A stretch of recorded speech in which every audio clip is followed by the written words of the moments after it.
As you take your first breath this morning, a startling realization settles in. Nothing will ever be the same. The air feels different, heavier, as if the world itself is holding its breath, waiting for you to notice something you've always missed. You lie there, staring at the ceiling. The familiar patterns of light and shadow suddenly strange, as if you're seeing them for the first time. The silence in your room is not empty. It's thick with questions, with the echo of a truth you've been running from your entire life.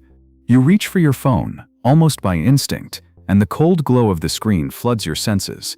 Notifications, messages, curated images of smiling faces, perfect lives, endless scrolls of achievement and joy.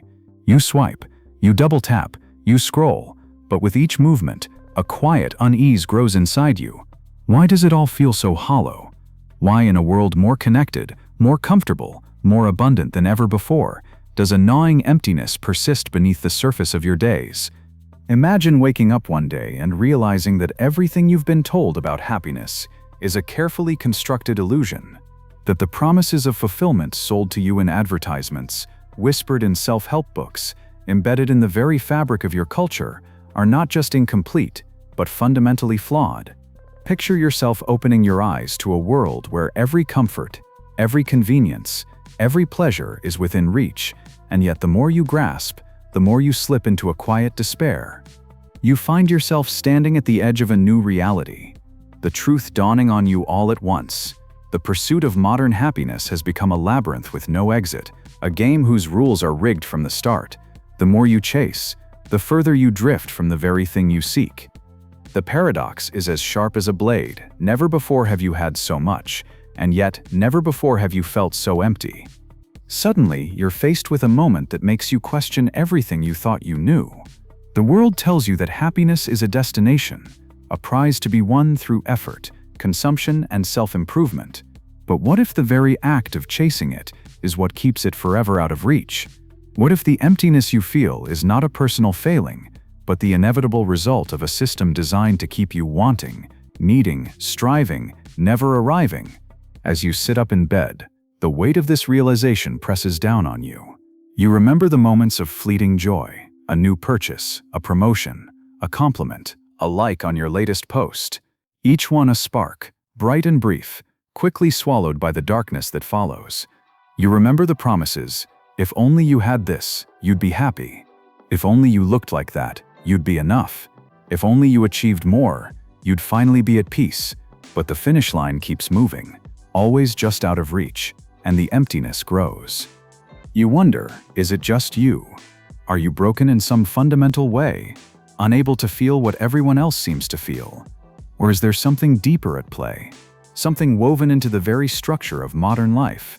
You look around at friends, family, strangers on the street, and you see the same restless hunger in their eyes, the same desperate search for meaning in a world that offers only distractions. The contradiction is everywhere. You live in an age of unprecedented abundance, yet anxiety and depression are epidemic. You are surrounded by technology designed to connect, yet loneliness is a silent plague. You are told to be yourself, to follow your dreams, to live your best life, yet the pressure to perform, to conform, to measure up is relentless. The more you try to fill the void, the deeper it becomes.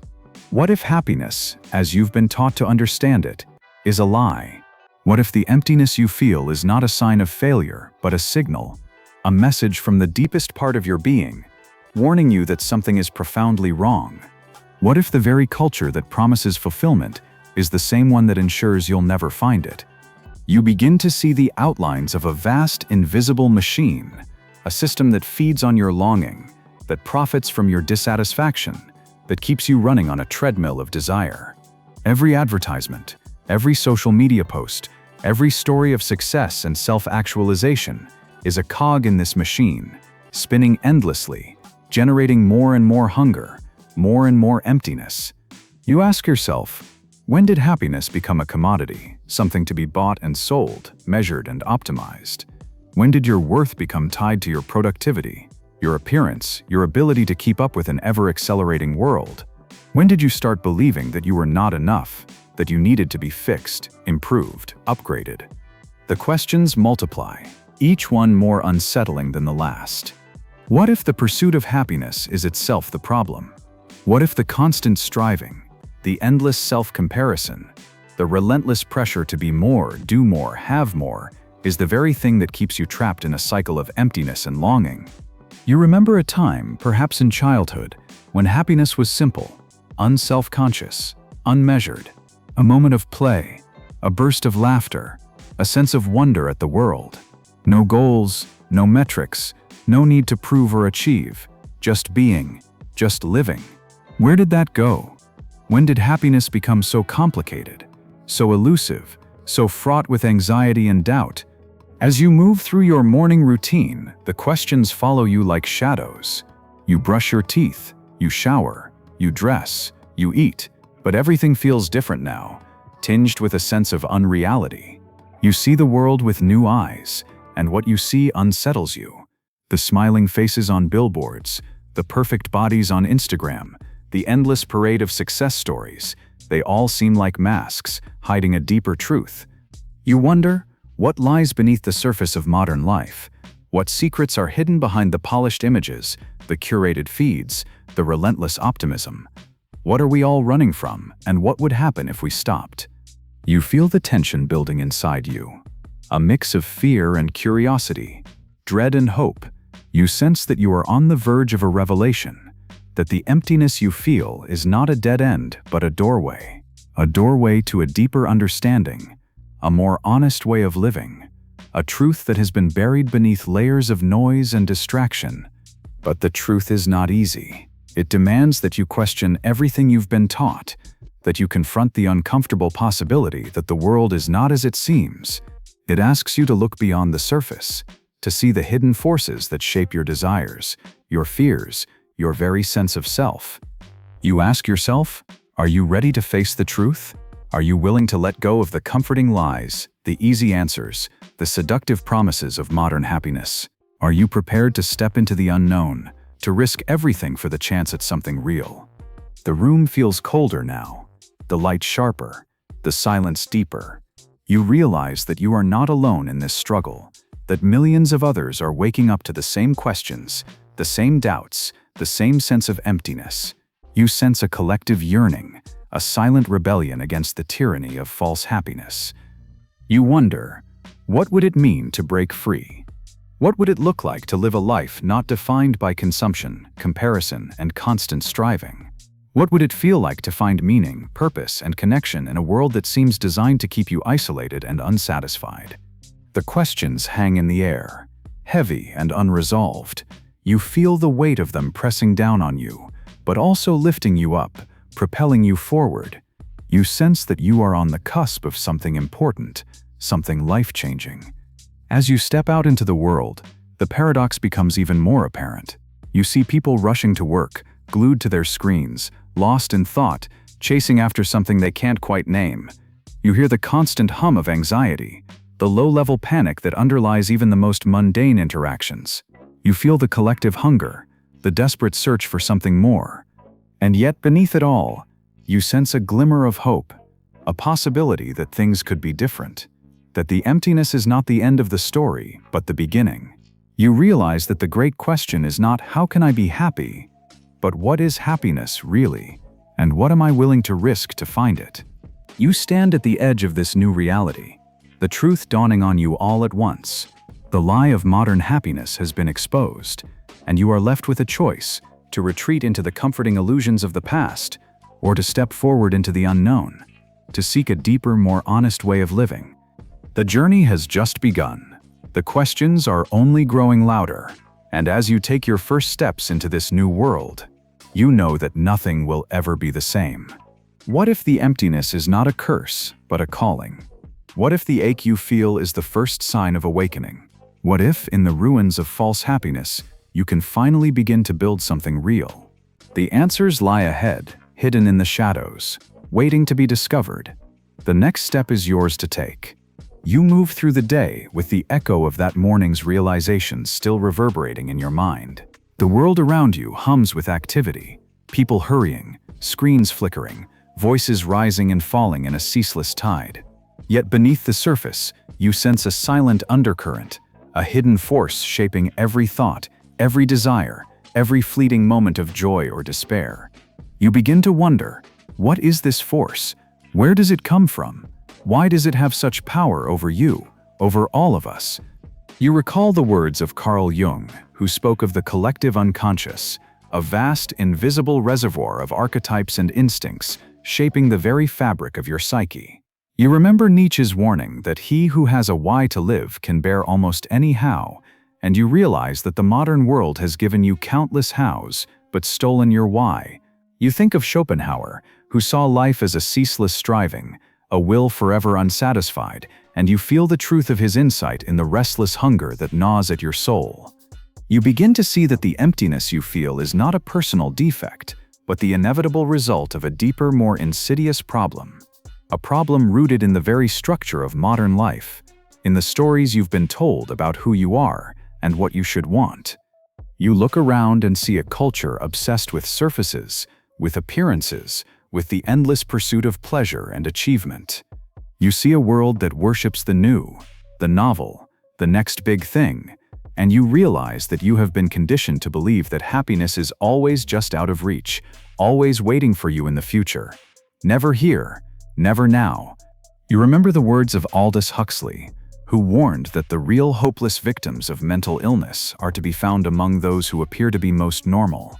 You see the truth of this in the faces of those around you, smiling, successful, outwardly content, yet inwardly haunted by a sense of meaninglessness, a quiet despair that no amount of consumption or achievement can dispel.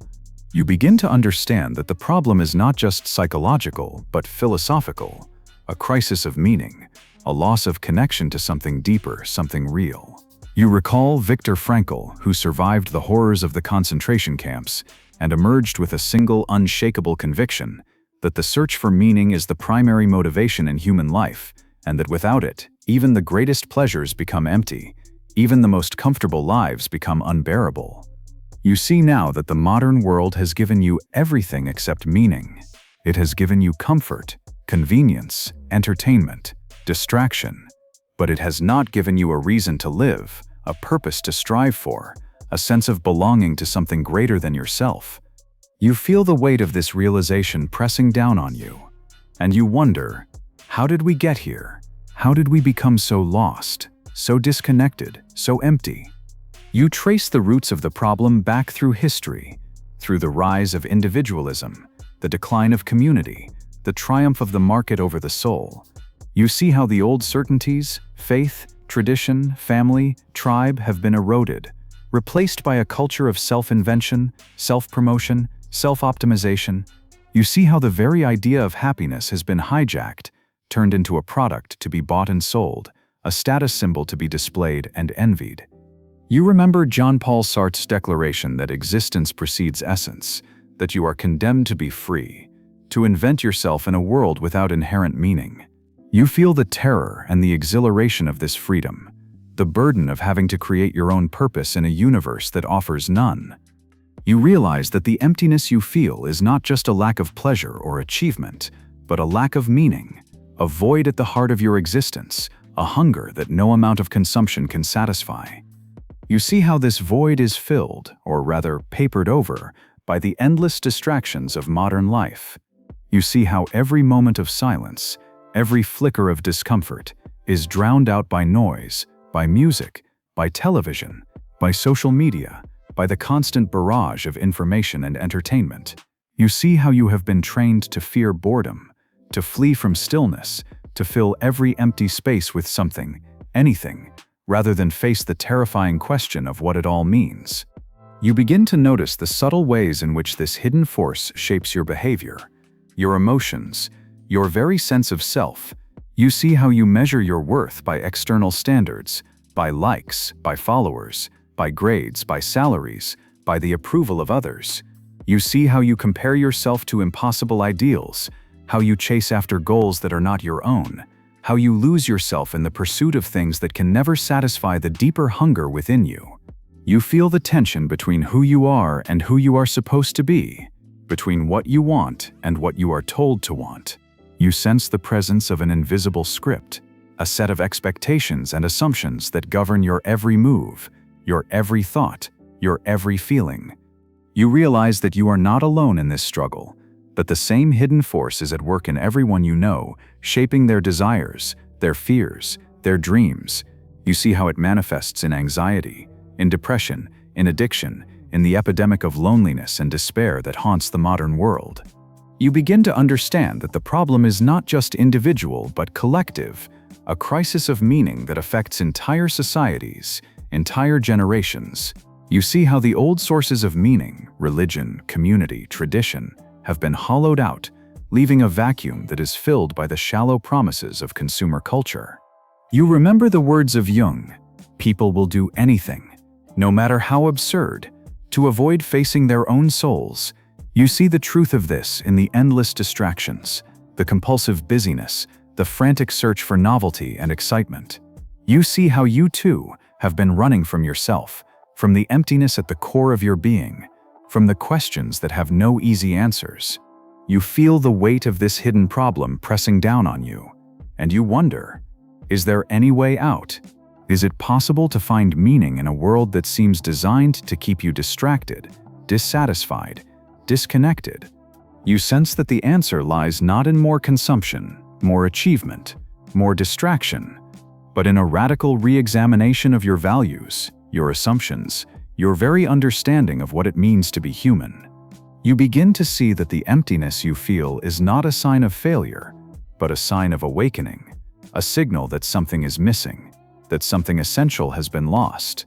You realize that the search for happiness, as it is currently defined, is a dead end, a trap that keeps you running in circles, forever chasing a mirage. You feel the stirrings of a new question, a deeper question. What if the purpose of life is not to be happy, but to be whole?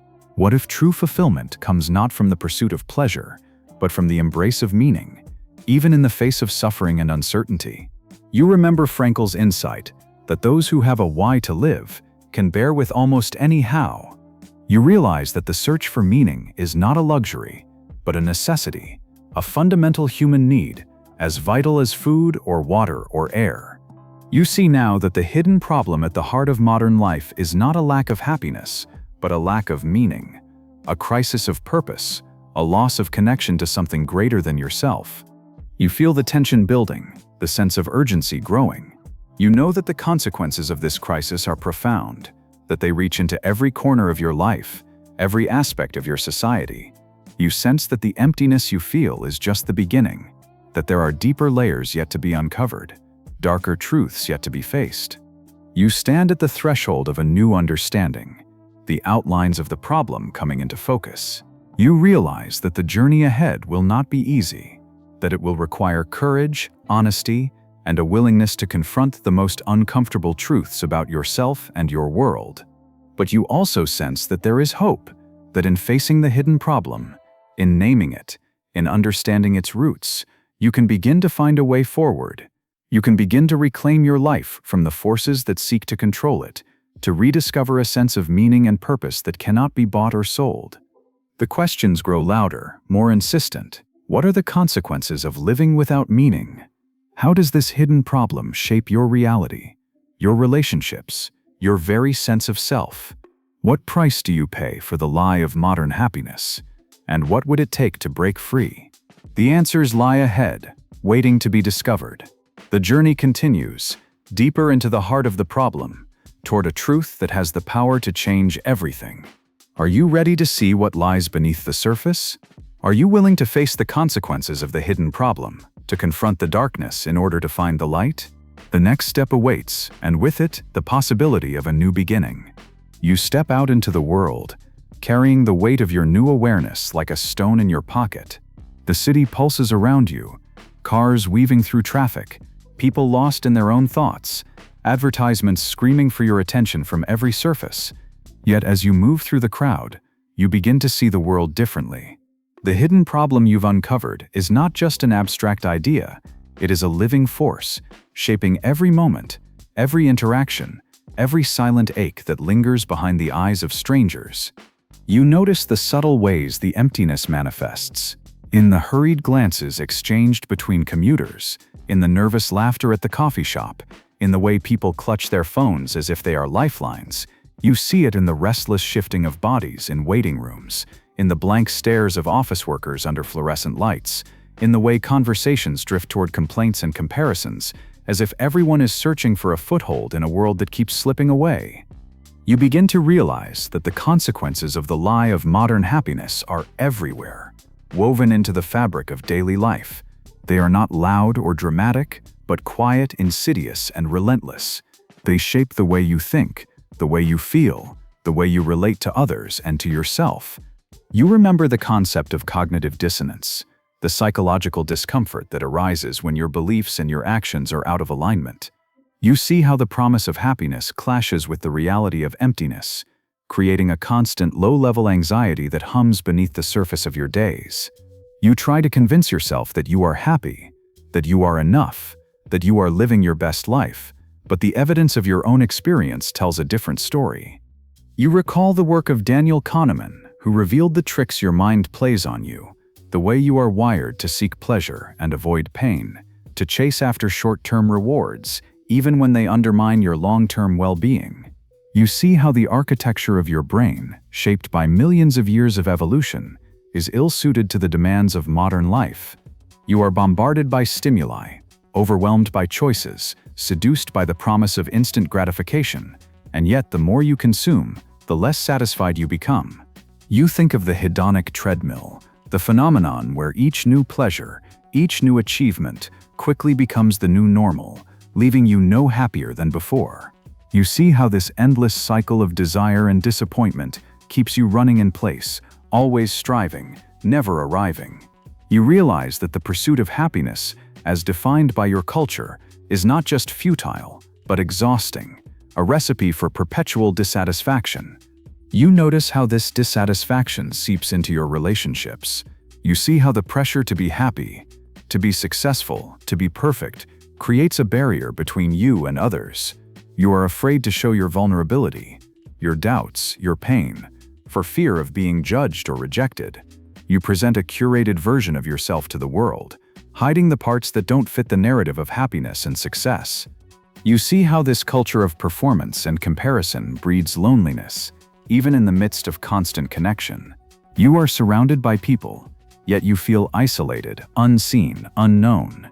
You scroll through endless feeds of other people's lives, comparing your messy reality to their polished highlights, and you feel a growing sense of inadequacy, a suspicion that everyone else has found the secret to happiness that continues to elude you.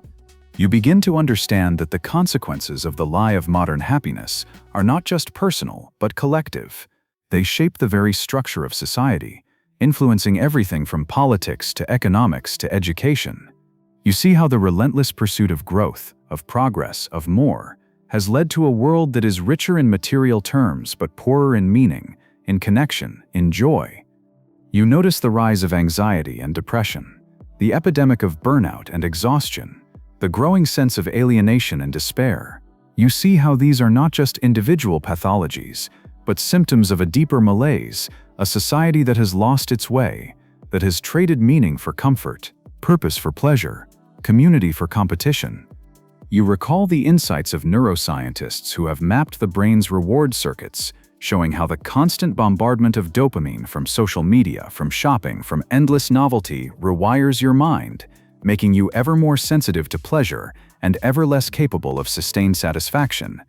You see how this neurological conditioning creates a cycle of craving and withdrawal, of highs and lows, of fleeting joy followed by lingering emptiness.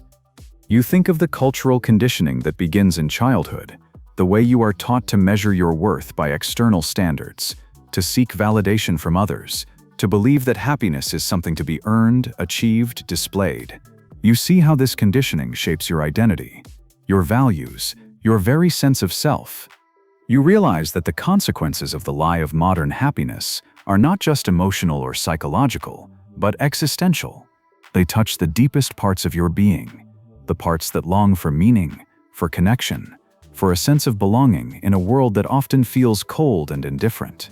You see how the pursuit of happiness, as defined by your culture, leads to a narrowing of experience, a shrinking of the soul.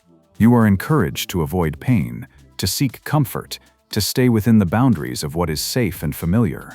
You are taught to fear failure, to hide your struggles, to present a mask of competence and contentment even when you are falling apart inside. You begin to notice the ways in which this avoidance of discomfort limits your growth, your creativity, your capacity for love and compassion. You see how the fear of suffering leads to a life of quiet desperation, a life in which you are always running from yourself, always seeking escape from the very things that could make you whole. You remember the words of Rainer Maria Rilke, "Let everything happen to you, beauty and terror, just keep going. No feeling is final." You realize that true happiness, true fulfillment, cannot be found by avoiding pain, but by embracing the full spectrum of human experience, the joy and the sorrow, the hope and the despair, the light and the darkness. You see how the lie of modern happiness creates a culture of denial, a refusal to face the realities of life and death, of loss and longing, of the fundamental uncertainty that lies at the heart of existence. You are taught to seek certainty, to cling to answers, to avoid the questions that have no easy resolution. You begin to understand that the consequences of this denial are profound. You see how it leads to a shallow, superficial way of living, a life in which you are always skimming the surface, never diving deep. You see how it creates a sense of restlessness, of dissatisfaction, of longing for something more, a longing that can never be satisfied by more of the same. You notice the ways in which this restlessness drives the engines of consumer culture, fueling endless cycles of desire and disappointment. You see how it leads to overwork, to burnout, to the sacrifice of health and relationships in the name of success. You see how it creates a world in which people are valued not for who they are, but for what they produce, what they own, what they can display to others. You realize that the consequences of the lie of modern happiness are not just internal but external. They shape the way you treat the planet, the way you relate to nature, the way you think about the future. You see how the relentless pursuit of growth and consumption has led to environmental destruction, to the depletion of resources, to a world on the brink of ecological collapse. You begin to sense the urgency of the situation, the need to break free from the unseen trap that holds you and all of us captive. You feel the weight of the consequences pressing down on you, but also the stirrings of a new possibility, a sense that there must be another way. You ask yourself, what would it mean to live differently?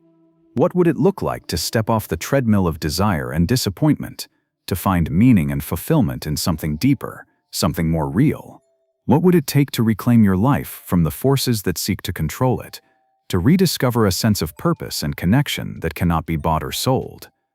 You realize that the first step is to see the trap for what it is, to name it, to understand its mechanisms, to recognize the ways in which it shapes your thoughts, your feelings, your actions. You see that the power of the lie lies in its invisibility, in the way it masquerades as truth, in the way it becomes the air you breathe, the water you swim in. You begin to feel a sense of rebellion growing within you, a desire to break free, to challenge the assumptions that have kept you trapped, to seek a new way of living that honors the full complexity of your humanity. You know that the journey will not be easy, that it will require courage, honesty, and a willingness to face the darkness within and without. But you also sense that the rewards are great, that in breaking free from the lie of modern happiness, you can begin to discover a deeper, more lasting fulfillment, a sense of meaning and purpose that endures even in the face of suffering and uncertainty. The consequences of the lie are real, and they are profound. But so too is the possibility of liberation, of awakening, of a new way of being in the world. Are you ready to rebel? Are you willing to risk everything for the chance at something real? The next step awaits, and with it, the possibility of a revolution, not just in your own life, but in the life of the world. You feel it now, a quiet uprising in your chest, a pulse of defiance that refuses to be silenced. The world around you continues its relentless march, but something inside you has shifted. The old scripts no longer hold the same power. The promises of modern happiness ring hollow, and the emptiness that once felt like a curse now feels like a summons. You are no longer content to drift, to numb, to accept the lie. The time has come to rebel. But what does rebellion look like in a world that sells you comfort as freedom, distraction as fulfillment, and conformity as individuality? How do you break free from a prison whose bars are invisible, whose walls are built from your own desires and fears? You begin by questioning everything, every assumption, every habit, every story you've been told about what matters and why. You look at your life with new eyes, searching for the places where you have traded authenticity for approval, meaning for convenience, connection for performance. You ask yourself, what do I truly value? What do I truly want? Whose voice is speaking in my head when I say I should or must or have to? You remember the words of Nietzsche, who urged you to become who you are, not who you are told to be, not who you think you should be, but who you are at your core, beneath the layers of conditioning, beneath the masks and performances, beneath the endless striving for more. You realize that rebellion begins not with grand gestures, but with small acts of honesty, with the courage to tell the truth about your own experience, even when it is uncomfortable, even when it goes against the grain. You start to notice the moments when you are most alive, when you lose yourself in a conversation, in a piece of music, in the beauty of the natural world. You realize that these moments are not about achievement or consumption, but about presence, about being fully here, fully awake to the mystery of existence. You begin to see that true fulfillment is not something you can chase or manufacture, but something that arises when you stop running, when you allow yourself to be still, to listen, to feel. You think of the ancient philosophers who spoke of eudaimonia, a flourishing that comes not from pleasure or success, but from living in alignment with your deepest values, from cultivating wisdom, courage, and compassion. You realize that the rebellion you seek is not a rejection of happiness, but a redefinition of it, a shift from the pursuit of fleeting pleasures to the cultivation of a meaningful life. You look to those who have walked this path before you, those who have dared to question the status quo, to live by their own lights, to seek truth even when it is inconvenient or painful. You think of Viktor Frankl, who found meaning in the midst of unimaginable suffering, who taught that even in the darkest circumstances, you have the freedom to choose your attitude, to find purpose in your pain. You think of the mystics and poets, the artists and activists, the quiet rebels who have refused to accept the world as it is, who have insisted on the possibility of something more. You realize that rebellion is not about escape, but about engagement. It is not about withdrawing from the world, but about entering into it more fully, more honestly, more vulnerably. It is about refusing to be anesthetized by comfort or distracted by noise. It is about facing the reality of your own existence, the beauty and the terror, the joy and the sorrow, the hope and the despair. You begin to practice saying no to the demands that drain you, to the expectations that suffocate you, to the voices that tell you you are not enough. You begin to say yes to the things that nourish you, to the relationships that sustain you, to the moments of wonder and awe that remind you of what is possible. You realize that every choice is an act of rebellion, a declaration of what you value, a step toward reclaiming your life from the forces that seek to control it. You start to cultivate new habits, new ways of being. You turn off your phone and sit in silence, allowing yourself to feel the discomfort, the restlessness, the longing that arises. You resist the urge to fill every moment with activity, to distract yourself from the questions that haunt you. You begin to listen to your own heart, to the world around you, to the wisdom that emerges in stillness. You seek out community, not the shallow connections of social media, but the deep, messy, imperfect relationships that require vulnerability and trust. You find others who are also waking up, also questioning, also longing for something more. You share your struggles, your doubts, your hopes. You realize that rebellion is not a solitary act, but a collective one, that true freedom is found not in isolation, but in connection. You begin to experiment with new ways of living. You simplify your life, letting go of the things that no longer serve you. You spend time in nature, remembering what it feels like to be part of something larger than yourself. You create, you play, you explore, you allow yourself to fail, to make mistakes, to be imperfect. You realize that the pursuit of perfection is just another form of bondage, another way of avoiding the reality of your own humanity. You look to history for inspiration, for examples of those who have broken free from the lie of modern happiness. You think of the Stoics, who taught that true freedom comes from within, from the ability to choose your response to whatever life brings. You think of the existentialists who embraced the absurdity of existence and found meaning in the act of creation, in the courage to live authentically in a world without guarantees. You realize that rebellion is not a one-time event, but a lifelong practice, a daily commitment to living in alignment with your deepest values, to seeking truth even when it is uncomfortable, to choosing meaning over comfort, connection over isolation, presence over distraction. You begin to see the world with new eyes. The advertisements and promises of happiness no longer hold the same allure. You recognize them for what they are: attempts to sell you back to yourself, to keep you running on the treadmill of desire and disappointment. You feel a growing sense of freedom, a lightness that comes from letting go of the need to be anything other than who you are. You notice the moments of resistance, the times when you are tempted to slip back into old patterns, to seek comfort in distraction, to measure your worth by external standards. You meet these moments with compassion, with curiosity, with a willingness to begin again. You realize that rebellion is not about perfection, but about persistence, a willingness to keep showing up, to keep questioning, to keep seeking. You find yourself drawn to practices that ground you in the present moment: meditation, journaling, walking, breathing. You discover that the more you slow down, the more you are able to hear the quiet voice within, the voice that knows what you truly need, what you truly value, what you truly long for. You begin to trust this voice, to let it guide you, even when it leads you away from the well-trodden paths of success and achievement. You realize that true rebellion is not about rejecting the world, but about embracing it more fully, about finding beauty in the ordinary, meaning in the mundane, connection in the midst of chaos. You see that the rebellion you seek is not just personal, but political, a challenge to the systems and structures that profit from your dissatisfaction, that keep you isolated and afraid. You begin to imagine new ways of living, new forms of community, new possibilities for what it means to be human. You realize that the journey is just beginning, that there will be setbacks and disappointments, moments of doubt and despair, but you also sense that you are not alone, that there is a growing movement of people who are waking up, who are refusing to accept the lie of modern happiness, who are seeking a deeper, more authentic way of living. You feel a sense of hope, a sense of possibility, a sense that something new is emerging, not just in your own life, but in the world as a whole.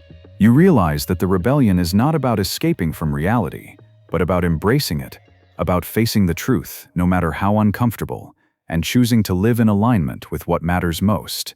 You stand at the threshold of a new way of being, the old world fading behind you, the new world shimmering on the horizon.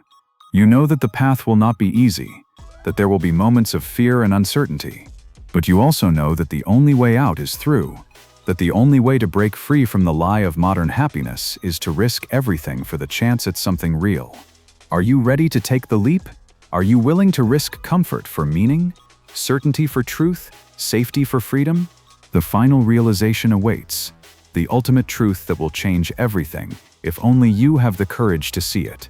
You stand at the edge of everything you've ever known, the old world dissolving behind you like mist at sunrise. The rebellion has stripped away the illusions, the comforting lies, the endless distractions. You are raw now, exposed, trembling with the weight of your own existence. The emptiness that once haunted you is no longer a void to be filled, but a space to be entered, a threshold, a doorway, a silent invitation. You take a breath, and the world sharpens. The air is cold and electric, charged with possibility. You feel the pulse of your own heart, the ache of your own longing, the quiet certainty that something is about to break open. You realize that you have come to the final question, the one that has been waiting for you all along. If happiness is a lie, if the pursuit of pleasure and comfort and achievement leads only to emptiness, then what remains? What is left when you let go of everything you thought you needed? You close your eyes and listen. Beneath the noise, beneath the fear, beneath the endless striving, you hear a different voice, a voice that is quiet but unyielding, ancient but intimately your own. It whispers a truth that is at once terrifying and liberating. You are not here to be happy. You are here to be alive. The words settle into you like seeds, taking root in the soil of your being. You feel the shock of recognition, the jolt of something long forgotten. You remember, suddenly, what it means to be human, not a machine for producing pleasure, not a consumer of experiences, not a performer in the theater of success, but a living, breathing mystery, a question that can never be answered, a story that is always unfolding. You realize that the ultimate truth is not a destination, not a prize to be won, but a way of being, a willingness to stand in the center of your own life, to face the full catastrophe of existence with open eyes and an open heart. It is the courage to feel everything, to embrace the joy and the sorrow, the beauty and the terror, the hope and the despair. It is the willingness to be broken, to be remade, to be transformed by the very things you once tried to escape. You remember the words of Rilke, "Perhaps everything terrible is in its deepest being something helpless that wants help from us." You see now that the emptiness you feared is not your enemy, but your teacher. It is the place where new life begins, where old patterns are broken, where the soul is forged in the fires of longing and loss. You understand at last that meaning is not something you find, but something you create, moment by moment, choice by choice, breath by breath. It is not given to you by the world, but called forth from the depths of your own being. It is born in the act of saying yes to life, even when life is hard, even when it hurts, even when it makes no sense. You see that the search for happiness was always a distraction, a way of avoiding the deeper work of becoming fully human. You realize that true fulfillment comes not from the pursuit of pleasure, but from the embrace of purpose, from the willingness to serve something greater than yourself, to give your gifts to the world, to love without guarantee of reward. You remember Viktor Frankl, who found meaning in the midst of suffering, who taught that the meaning of life is to give life meaning. You see now that your life is not a problem to be solved, but a mystery to be lived, a question that can only be answered by living it, by risking everything for the sake of something real. You feel the old fears rising up, the fear of failure, the fear of rejection, the fear of not being enough, but you meet them now with a new strength, a new tenderness. You see that these fears are not obstacles, but invitations to grow, to learn, to become more than you were before. You realize that the path to wholeness runs straight through the heart of your own vulnerability, your own imperfection, your own longing. You open your eyes and look around. The world is the same, and yet utterly transformed. The city still pulses with life. The people still hurry past. The advertisements still promise happiness just out of reach. But you see through it now. You see the longing in every face, the hunger in every heart, the silent rebellion that is beginning to stir in the depths of the collective soul. You realize that you are not alone, that your awakening is part of a larger movement, a quiet revolution that is spreading from heart to heart, from life to life.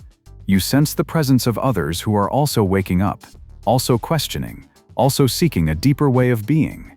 You feel the invisible threads of connection that bind you to them, the shared longing for something true, something lasting, something real. You understand now that the ultimate truth is not a solitary achievement, but a communal act, a weaving together of lives, a coming together of souls, a recognition that we are all in this together, that your healing is bound up with the healing of the world, that your freedom is inseparable from the freedom of others, that your search for meaning is part of a larger story, a story that is still being written, a story that needs your voice, your courage, your love. You feel the call to action rising within you, not the frantic striving of the old world, but a steady, grounded commitment to living in alignment with what matters most. You realize that every moment is an opportunity to choose presence over distraction, connection over isolation, meaning over comfort, love over fear. You see that the ultimate rebellion is to live as if your life matters, as if every choice ripples out into the world, as if your presence is a gift that only you can give. You realize that the world does not need more happiness, more consumption, more distraction. It needs more people who are willing to be fully alive, to face the truth, to love without reservation, to create meaning in the midst of chaos. You stand at the edge of this new reality, the truth dawning on you all at once. The lie of modern happiness has been exposed, and in its place, a deeper, more powerful truth has emerged, a truth that cannot be sold or bought, measured or optimized, but only lived, only embodied, only shared. You take a breath and the world breathes with you.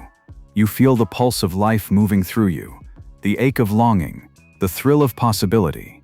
You realize that you are free, not because you have escaped suffering, but because you have embraced it, not because you have found certainty, but because you have learned to live with questions, not because you have achieved happiness, but because you have discovered meaning. You look back at the path you have traveled, the emptiness, the rebellion, the awakening, and you see that every step was necessary, every struggle a gift, every loss a doorway to something greater. You realize that the journey is not over, that the work of becoming fully human is never finished, that the ultimate truth is not a final answer, but an ongoing invitation. You feel the world calling to you now, not with the false promises of happiness, but with the urgent need for meaning, for connection, for courage. You sense the possibility of a new way of living, a new way of being, a new story waiting to be told. You take your first step into this new world, the old fears falling away, the old lies dissolving in the light of your own awakening. You know that the path will be hard, that there will be moments of doubt and despair, but you also know that you are not alone, that you are part of something larger, something beautiful, something true. You walk forward, heart open, eyes clear, ready to face whatever comes. You are no longer chasing happiness. You are living your truth. You are creating meaning. You are, at last, fully alive. And as you move through the world, you leave behind a trail of light, a reminder to others that it is possible to break free, to awaken, to live a life that is not defined by emptiness, but by the fullness of being. The lie of modern happiness is dead. In its place, a new possibility is born. The rest is up to you.